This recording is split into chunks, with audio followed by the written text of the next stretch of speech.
How to transfer videos from Mac to iPhone. So let's get started. As you can see, my iPhone mirroring is turned on, so you can see what's happening in my iPhone and as well as in my MacBook.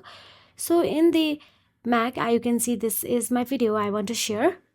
So all you have to do is tap on the video, double tap it, and there you will get to see options available on your screen. Then tap on the share option available there.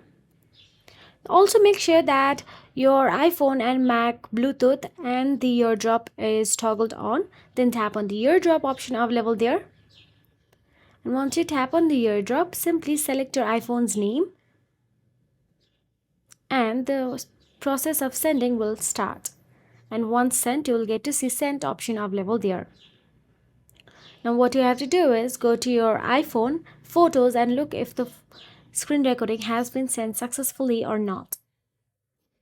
So let me just enter my password first of all, and here as you can see. If you found this video helpful, please like, share and subscribe, and thank you so much for watching.